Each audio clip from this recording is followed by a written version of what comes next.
400m 세계 육상 경기 대회가 열렸습니다. 결승전입니다. 미국 팀과 프랑스 팀이 우승 예상 팀이었습니다. 기록으로는 미국이 3.2m 정도 빨랐습니다. 그런데 결과는 프랑스 팀이 우승을 했습니다. 그 이유가 무엇인지 분석을 해보았더니 그 이유는 바통 터치 때문이었다고 합니다. 그 사건을 자세히 연구한 사람이 이렇게 말을 했습니다. 바통은 사람이 잘 주어야 하는지 아니면은 받는 사람이 잘 받아야 하는지를 문제 삼아 연구해 보았습니다. 슬로우 비디오로 자세히 그 연구를 해보았더니 받는 사람이 중요하다는 것입니다. 물론 주는 사람도 중요합니다. 프랑스 팀이 결승전에서 우승한 이유는 바통을 잘 받았기 때문에 그 경기에서 승리를 했다는 것입니다. 하나님은 우리에게 은혜라는 바통을 주십니다. 하나님이 우리에게 은혜를 주실 때는 정확하고 분명하고 아무런 문제가 없이 우리에게 은혜를 주십니다. 문제는 우리가 제대로 받느냐 제대로 받지 않느냐의 문제입니다. 그 은혜의 바통을 하나님이 내게 넘기실 때 그것을 제대로 받을 때 하나님의 자녀다워질 수 있습니다. 그 은혜의 바통을 제대로 받지 않으면 우리는 하나님의 자녀다워질 수가 없다는 것입니다. 그렇다면 하나님이 주시는 은혜의 바통은 무엇이겠습니까? 요한복음 5장 24절입니다. 내가 진실로 진실로 너희에게 이르노니 내 말을 듣고 나 보내신 이를 믿는 자는 영생을 얻었고 심판에 이르지 아니하나니 사망에서 생명으로 옮겼느니라. 그것은 주님의 십자가의 은혜로 생명의 길을 가게 되었다는 것입니다. 우리는 주님의 십자가의 은혜를 믿음으로 제대로 받으면 사망에서 생명으로 거듭나는 것입니다. 저와 여러분들은 그 은혜의 바통을 하나님이 주실 때 다 받아서 제대로 받아서 믿음으로 받아서 죽음에서 생명으로 거듭난 줄 믿습니다. 그런데 하나님의 자녀된 우리에게 또 하나 주시는 은혜의 바통이 있습니다. 그것은 요한복음 10장 10절입니다. 내가 온 것은 양으로 생명을 얻고 더 풍성히 얻게 하려는 것이라. 자녀된 우리에게는 사망에서 생명으로 옮긴 그 생명을 더 풍성하게 해주시는 하나님의 은혜가 있습니다. 하나님의 자녀된 우리에게 중요한 것이 무엇입니까? 하나님이 은혜로 주신 생명을 점점 더 풍성하게 해주시는 은혜를 또다시 제대로 받아야 된다는 것입니다. 올해 보면은 적절하게 비가 많이 내리고 있는 것 같습니다. 지난 주간에는 여름 장마처럼 이 봄에 참으로 많은 비가 내렸습니다. 그런데 올해 보면은 제가 느껴지는 게 있습니다. 아파트에 있는 나무들, 자동차를 타고 오면서 보는 가로수들이 비가 오고 난 다음 날 보면요, 자란 게 보여요. 여러분들 안 보입니까? 그냥 지나니까 안 보이죠? 이렇게 어리게 조그마한 것들이 비가 오니까 쑥 자라요. 비가 오니까 또 쑥 자라요. 지금 한번 보십시오. 그 잎이 얼마나 넓어졌나요? 참으로 내리는 비로 인하여서 생명이 쑥쑥 자라는 것을 올해 보면은 더 뚜렷하게 몸으로 느낄 수가 있습니다. 비는 하나님이 주시는 은혜입니다. 실제로 성경 말씀에 비를 하나님의 은혜로 표현합니다. 스가랴서 10장 1절에 보면 봄비와 소낙비가 하나님의 은혜라고 표현하고 있습니다. 야고보서 5장 7절에 보면은 하나님의 은혜를 이른비와 늦은비로 표현을 하고 있습니다. 하나님께서 우리에게 내리는 비처럼 은혜를 주십니다. 그 은혜로 생명을 얻어야 합니다. 그 은혜로 우리의 생명이 날마다 풍성하게 되어져야 됩니다. 그때 우리는 하나님의 은혜를 제대로 받는 그리스도인이 될 수 있는 거죠. 그렇다면 하나님이 그 비의 은혜로 우리의 생명을 풍성하게 하는 것은 결국 누구를 통하여 우리에게 주시는 것입니까? 에스겔서 47장에 보면 에스겔이 환상을 봐요. 성전 문지방에서 물이 나와서 1,000척씩 4번 측량을 해요. 4,000척을 측량하는 거죠. 한 번 측량하니까 물이 발목에 왔고, 2,000척대 측량을 하니까 물이 무릎에 왔고, 3,000척대 측량하니까 물이 허리에 왔고, 4,000척대 측량하니까 물이 창이란 물이 되었다. 그 성전 문지방에 나오는 물은 무엇입니까? 성령입니다. 물론 말씀으로도 해석해도 좋습니다. 근데 그건 분명히 성령입니다. 성령께서 바로 우리의 생명을 점점 더 풍성하게 해주신다는 약속의 음성이 에스겔이 본 환상의 의미입니다. 그 물이 흘러가니까 어떻게 되었습니까? 풍성한 생명이 흘러가니 죽은 바다도 살리고, 바다와 강에 고기가 가득하게 되고, 강 좌우에는 나무들이 자라서 열매를 맺고 잎사귀는 약재료가 되게 하는 놀라운 생명의 역사를 일으켰던 것입니다.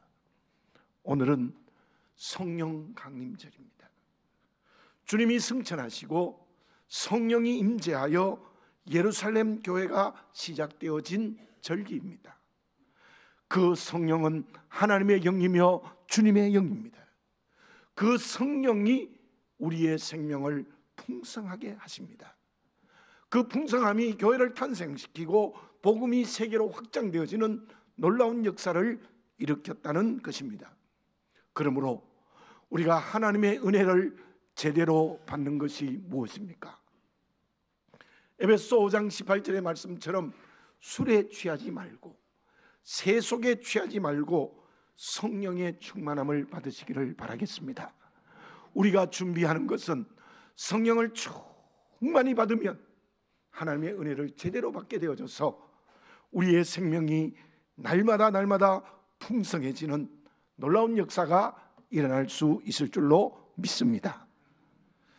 그러면 성령이 주시는 생명을 풍성히 받아야 되는데 받지 못하는 이유가 무엇입니까?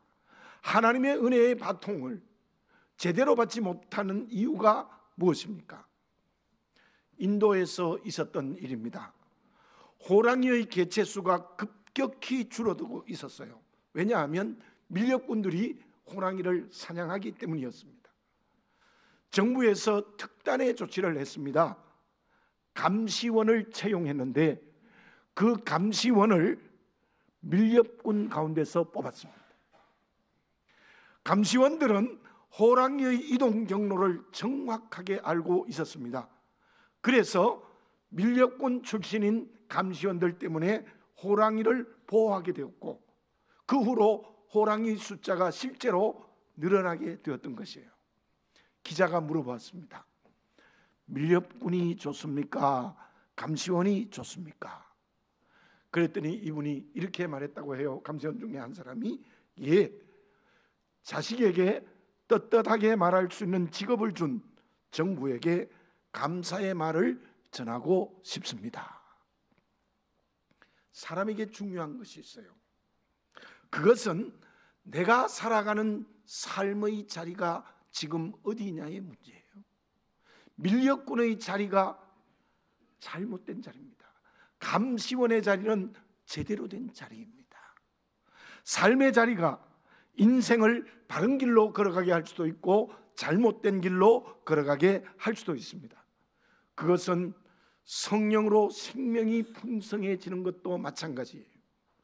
성령으로 생명이 풍성해지느냐, 그렇지 않느냐의 문제는 삶의 자리가 어떻게 되느냐의 문제입니다. 본문의 말씀은 우리가 너무나도 잘 알고 있는 인류의 조상인 아담과 하와의 이야기입니다. 그들은 언제나 하나님과 교통했습니다. 서로의 관계도 통했습니다. 자연과의 관계도 온전히 열려 있었습니다. 그야말로 에덴 농사는 아담과 하와가 하나님 앞에 서 있었습니다. 제대로 된 삶의 자리에 서 있었던 것입니다. 그런데 뱀의 유혹으로 하나님의 말씀을 어기고 선악과를 먹어버렸습니다. 8절을 봉독합니다. 그들이 그날 바람이 불 때 동산에 거느시는 여호와 하나님의 소리를 듣고 아담과 그의 아내가 여호와 하나님의 낯을 피하여 동산 나무 사이에 숨은지라. 선악과를 따먹고 난 다음에는 하나님의 얼굴을 피하여서 동산 나무 사이에 숨었습니다. 무슨 말입니까? 삶의 자리가 잘못되었습니다. 하나님 앞에 선 것이 아니라 하나님 앞에서부터 등을 돌려버린 것입니다. 9절을 봉독해 드립니다. 여호와 하나님이 아담을 부르시며 그에게 이르시되 내가 어디 있느냐? 내가 어디 있느냐? 하나님이 그 질문을 하신 이유가 무엇입니까? 아담과 하와의 삶의 자리가 잘못되어졌다는 겁니다. 그 결과가 어떻게 되어졌습니까? 앞장의 2장 17절의 말씀처럼 선악을 알게 하는 나무의 열매를 먹으면 반드시 죽는다는 말씀처럼 그 말씀대로 그때 아담과 하와의 영이 죽었습니다. 무슨 말씀입니까? 그때 아담과 하와의 영적 생명을 완전히 잃어버린 것입니다. 왜 우리가 생명을 잃어버립니까? 왜 우리의 생명이 점점 더 약해지는 것입니까? 왜 성령으로 우리의 생명이 풍성해지지 못합니까? 그것은 하나님의 말씀을 거역한 죄 때문인데 그 죄 때문에 삶의 자리가 잘못되었기 때문에 하나님 앞으로부터 등을 돌려버렸기 때문인 것입니다. 그리고 그렇게 생명을 잃거나 약해지면 우리의 삶이 절망으로 바뀌어집니다. 절망은 하나님 앞에 서지 않고 등을 돌릴 때 주어지는 영적인 병입니다. 죄렌 게르케고르는 죽음에 이르는 병이라는 책을 썼는데 그 죽음에 이르는 병이 무엇이냐? 절망입니다. 그 절망은 어디에서 옵니까? 하나님 앞에 죄를 짓고 삶의 자리가 잘못되어 하나님 앞에부터 등을 돌려버렸기 때문입니다. 왜 우리에게 희망이 없습니까? 절망으로 주저앉아 있습니까? 죄 때문입니다. 하나님 아버지께 등을 돌리고 있기 때문입니다. 삶의 자리가 잘못되었기 때문입니다. 누가복음 15장에 둘째 아들의 비유가 나타납니다. 둘째 아들은 아버지가 죽지도 않았는데 아버지의 유산을 자기가 전부 받아서 먼 나라에 갔습니다. 허랑방탕하며 그 돈을 다 써버렸습니다. 그리고 먹을 것이 없어서 남의 집에 돼지를 치고 있었고 돼지 집에서 잠을 잤고 돼지가 먹는 쥐염 열매를 먹고 있었습니다. 보십시오. 그 모습이 얼마나 비참해졌습니까? 절망적입니다. 왜요? 아버지로부터 등을 돌려버렸기 때문에 그는 돼지 집이 그의 거처가 되었고 돼지가 먹는 쥐염 열매가 그의 음식이 되어버렸다는 겁니다. 그 이유는 하나님을 아버지로부터 등을 돌렸기 때문입니다. 요셉을 보십시오. 말씀대로 정직하게 살다가 감옥에 갇혔어요. 비참해 보입니다. 절망적으로 보입니다. 그러나 둘째 아들과는 전혀 다릅니다. 그때도 요셉은 하나님이 내일 주시는 약속을 붙들고 있었습니다. 내일 주시는 하나님의 은혜의 약속을 희망하고 있었습니다. 그에게 전혀 절망이 없었습니다. 그 이유가 무엇입니까? 요셉은 감옥 속에 있었지만 하나님 앞에 서 있었습니다. 삶의 자리가 제대로 되어 있었다는 말입니다. 5월은 가정의 달입니다. 오늘은 성령 강림절입니다. 특별히 오늘 이 시간 우리의 가정이 어디에 있습니까? 하나님 아버지는 지금 저와 여러분들에게 질문하고 계십니다. 너의 가정이 지금 어디에 있느냐? 우리 가정이 아버지 하나님께 등을 돌리고 있지 않습니까? 그래서 비참해져 있지 않습니까? 그래서 혹시 절망의 눈물을 흘리고 있지 않습니까? 희망을 잃어버리지 않았습니까? 부부 관계에 문제가 생기지 않았습니까? 부모와 자녀의 관계에 어려움이 생기지 않았습니까? 형제와 자매 간에 문제가 생기지 않았습니까? 이런 일들은 근간에 말할 수 없을 정도로 많습니다. 그런데 믿음을 가지고 살아가는 그리스도인에게 가정의 중심은 부부 관계입니다. 부모와 자녀 관계도 아니고 형제와 자매 관계도 아닙니다. 제일 중요한 성경의 말씀은 부부 관계입니다. 어떤 조사를 읽어보았습니다. 30대의 이혼하는 이유 1등이 무엇인지 아십니까? 30대가 이혼하는 이유의 1등이 사랑이 식었기 때문이래요. 어떻게 생각하십니까? 나이가 많은 저 40년 결혼 생활하는 제가 보면 웃음이 나와요. 여러분, 남자와 여성의 사랑은 식어질 수밖에 없어요. 식어져요. 안 식어지면 정상이 아닙니다. 연애할 때의 사랑이 평생 갑니까? 그런 사람 있으면 저한테 한번 데려와 보십시오. 만약에 사랑이 식어서 이혼한다면 아마 모든 부부가 이혼해야 될 거예요. 제가 집사람하고 40년 넘겨 살았습니다.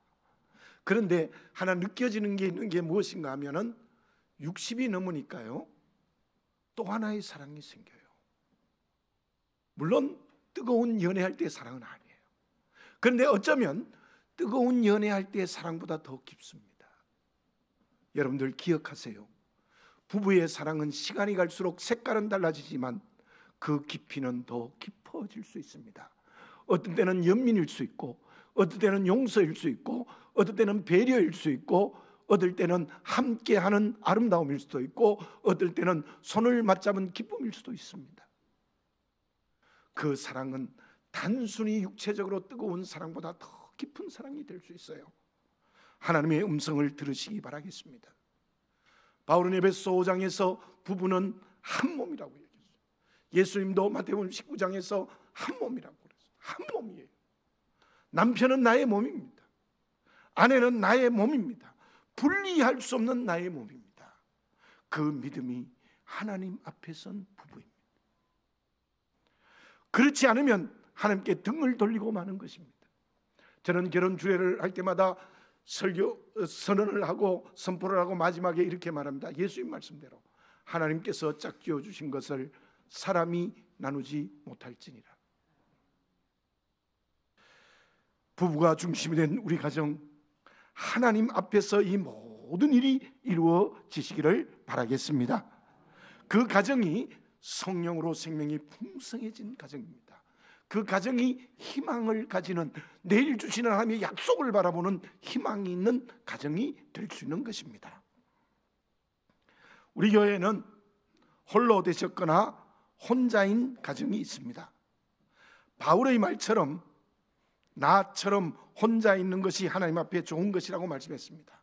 여러분, 여러분들의 가정이 어떤 경우에서든지 혼자 되어져 있는 가정, 하나님의 뜻이 있습니다. 그 하나님의 뜻을 받아들이세요. 고린도전서 7장 38절에서 바울이 이렇게 말합니다. 그러므로 결혼한 자도 잘하였거니와 결혼하지 아니하는 자는 더 잘하는 것이니라. 이 바울이 이상한 말을 했어요. 이 말 들으면 이제 전부 결혼 안 하게 생겼어요. 결혼한 것도 잘했지만 결혼 안 하는 것이 더 잘한 것이다. 그렇다면 혼자 있는 가정, 또는 먼저 돌아가셔서 홀로 된 가정, 또 여러 사정으로 내가 혼자 된 가정, 여러분들 하나님의 뜻이 있습니다. 그러므로 그분들도 온전히 하나님 앞에 서시기를 바라겠습니다. 그러면 성령으로 생명이 풍성해지고 그분들에게 내일을 향한 희망을 성령께서 가득히 부어주시는 역사를 일으켜 주실 줄로 믿습니다. 가정만이겠습니까? 우리가 살아가는 모든 삶의 자리가 하나님 앞에 있어야 합니다. 등을 돌리면 안 됩니다. 왜 직장에서 절망의 눈물을 흘리고 있습니까? 왜 사업의 현장에서 어려워 잠을 자지 못하고 있습니까? 그 이유는 우리의 자리가 죄의 자리이기 때문입니다. 하나님 앞으로부터 등을 돌려 있는 삶의 자리가 잘못되어 있기 때문입니다. 돌아서십시오. 하나님 앞으로 돌아서십시오. 그래서 성령이 주시는 생명을 공급받으시기 바라겠습니다. 그 생명이 풍성해지시기 바랍니다. 그곳에 새로운 희망의 문이 열릴 것입니다. 아담과 하와에게 질문하시는 말씀, 오늘 나에게, 우리에게 말씀하고 계십니다. 내가 어디 있느냐? 내가 어디 있느냐? 정직하게 나의 삶의 자리를 보시기를 바라겠습니다. 내 자신의 자리, 가정과 직장의 삶의 자리, 사업의 삶의 자리, 우리 교회의 자리도 함께 보아야 합니다. 하나님께 등을 돌리고 숨어 있다면 하나님 앞으로 돌아섭시다. 그때 영적 생명을 회복하고 또 점점 더 그 생명을 성령께서 풍성하게 해 주실 줄로 믿습니다. 그 사람이 절망에서 자유하여 내일 주시는 하나님의 약속의 말씀을 바라보는 희망의 길을 걸어가는 그리스도인이 될 수 있을 줄로 믿습니다. 그러면 하나님 앞으로 돌아서면 성령께서 생명으로 희망을 주신다고 했는데 그 이유가 무엇입니까? 다시 말씀드리면 성령께서 생명을 풍성하게 주셔서 희망을 가지고 살아가는 근거가 무엇이겠습니까? 정보의 홍수 속에서 현대인들이 살아가고 있습니다. 2011년 사회 조사를 보면 우리나라의 국민 중에 35%가 1년에 한 권의 책도 읽지 않는데요. 그것은 일본, 중국뿐만 아니라 서구에서 이제는 더 이상 독서를 하지 않는다고 합니다. 왜냐하면 영상 매체와 게임에 익숙해졌기 때문이고 또한 인터넷을 통하여 쉽게 정보를 찾을 수 있기 때문입니다. 예를 들어서 톨스토이가 지은 부활이라는 소설, 너무 길어서 읽기 싫어요. 인터넷에 그것을 치면 내용이 나와 있어. 그래서 읽었다는 거예요. 그게 말도 안 되는 소리입니다. 근간에 저는 이러한 경험을 합니다. 저의 분야가 아닌 경제 분야의 신간책을 제가 어떤 계기가 있어서 여러 책을 읽었습니다. 그런데 저는 그 경제 분야의 새로운 책을 읽으면서 어려운 말도 있었지만 새롭게 눈이 뜨여지더라고요. 아마 설교 시간에도 그걸 인용해서 제가 많이 말씀을 드렸습니다. 독서를 하면 눈이 열려요. 독서를 하면 새로운 세계가 눈에 보여요. 그런데 하나님의 말씀을 읽으면 어떻게 될까요? 하나님의 말씀을 읽으면요, 독서한 것과는 상대가 안 돼요. 성령께서 환하게 우리의 영적인 눈을 열어줘요. 더군다나 하나님의 말씀이 내 인격에 있고 삶에 있으면 어떤 역사가 일어날까요? 엄청난 하나님의 역사가 일어납니다. 말씀이 내 인격에 있고 말씀이 내 삶에 있으면 성령께서 정말 나에게 생명을 풍성하게 하는 놀라운 역사를 나가신데 그것이 무엇입니까? 그것이 제가 서론에서 말씀드린 하나님의 은혜입니다. 그 하나님의 은혜가 오늘 본문의 말씀 속에 있습니다. 15절을 제가 읽어보겠습니다. 내가 너로 여자와 원수가 되게 하고 내 후손도 여자의 후손과 원수가 되게 하리니 여자의 후손은 내 머리를 상하게 할 것이요 너는 그의 발꿈치를 상하게 할 것이니라 하시고, 아담과 하와가 선악과를 따먹고 죄를 지었습니다. 영적 생명이 죽었습니다. 끝났습니다. 아담과 하와는 선악과를 따먹고 죄를 짓고 영적인 생명이 죽어버렸고 절망과 비참으로 끝났는데 하나님은 끝나지 않았습니다. 그것이 15절의 하나님의 은혜입니다. 그 말씀을 많은 학자들 또 수많은 목사님들이 모두가 다 함께 이렇게 해석했습니다. 여러분들은 또 그 해석을 들었을 것입니다. 여인의 후손은 예수님이고 뱀은 사단이다. 그 사단이 주님을 십자가에 죽게 하는 발꿈치를 상하게 했지만 그 십자가가 곧 사단의 머리를 상하게 하는 하나님의 역사가 일어났다. 그 해석이 맞습니다. 우리는 죄로 죽었지만 주님의 십자가의 은혜로 죄의 주인인 사단의 머리를 친 것입니다. 그러므로 그 은혜로 우리가 생명을 얻었고 죽음에서 구원받았다는 것입니다. 그런데 그 해석과 함께 성경 전체의 문맥에서 이 말씀을 이해해야 할 또 하나의 해석이 있습니다. 그것은 우리 장로교를 시작한 깔뱅의 해석입니다.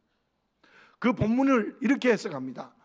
먼저 로마서 16장 20절과 연결해서 해석합니다. 평강의 하나님께서 속히 사탄을 너희 발 아래에서 상하게 하시리라. 이 말씀에서 너희를 본문의 여인의 후손으로 해석합니다. 사단을 이고 깨뜨리는 능력은 하나님께서 예수 그리스도를 믿는 신실한 자녀들을 통해서 이루어진다는 것입니다. 그렇다면 본문의 말씀에 나타난 여인의 후손은 누구입니까? 가장 먼저 창세기 4장 25절에 나오는 셋을 여인의 후손으로 해석합니다.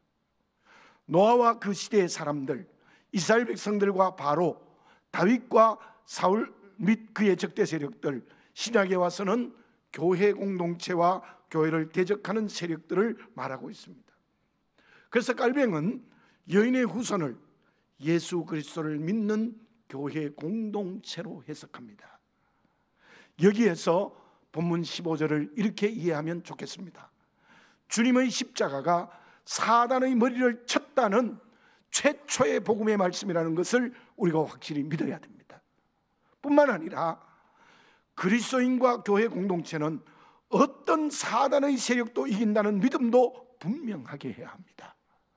사랑하는 교우 여러분들, 하나님이 우리에게 주신 은혜, 절망에서 희망으로 사는 그리스도인이 되게 하는 것은 어떤 은혜입니까? 그것은 성령의 능력으로 나는 어떤 세력도 이기게 하시는, 사단의 머리를 쳐서 승리케 하시는 능력을 내게 주셨다는 믿음입니다. 정치적 세력이 교회를 적대하고 있습니까?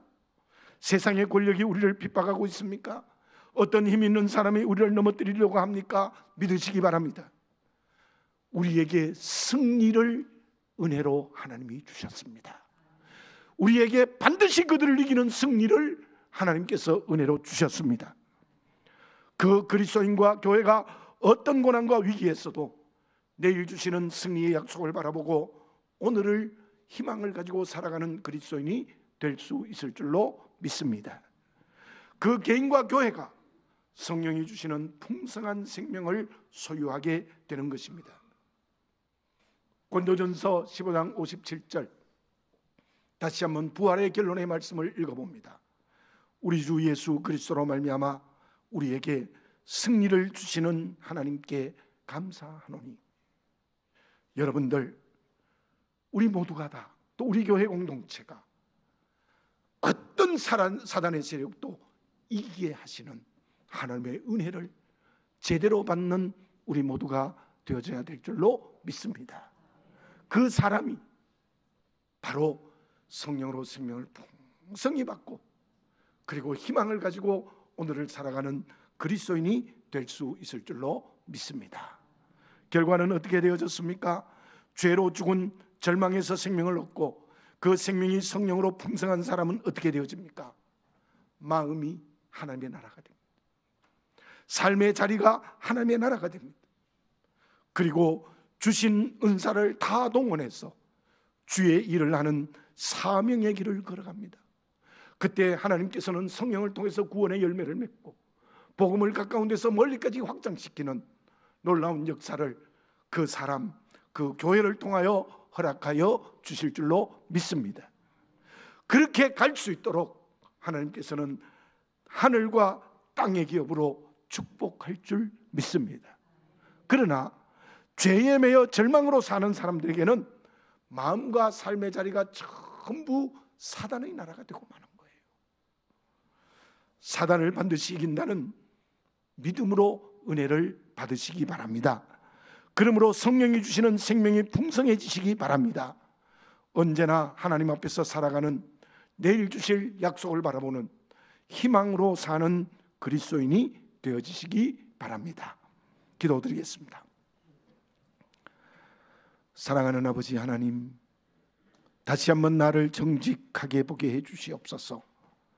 내 인격과 삶의 자리가 어디에 있는지, 하나님 앞에 있는지, 하나님을 등 돌려 서 있지 않는지, 하나님 앞으로 돌아서서 삶의 자리가 잘못되었다면 회개하고 하나님 앞으로 돌아서게 해 주시옵소서. 그때 하나님께서는 우리 모두를 십자가의 은혜로 구원하시고 우리에게 사단을 이기는 은혜를 주셔서 승리케 하는 길을 열어 주실 줄로 믿습니다. 그 사람이 성령으로 생명이 풍성하고, 그 사람이 하나님의 나라를 이루고, 그 사람이 성령께서 주시는 구원의 열매를 맺는 하나님의 축복의 통로가 되게 되는 줄로 믿습니다. 그 사람에게 하늘과 땅의 기업으로 축복해 주실 줄로 믿습니다. 아버지 하나님, 저희들은 어떤 경우에도 하나님의 자녀로서 절망이 아니라 내일 주시는 하나님의 약속을 붙드는 희망으로, 소망으로 살아가는 그리스도인이 되게 하여 주시옵소서. 하나님의 아들 우리 주 예수 그리스도의 이름으로 기도드립니다. 아멘.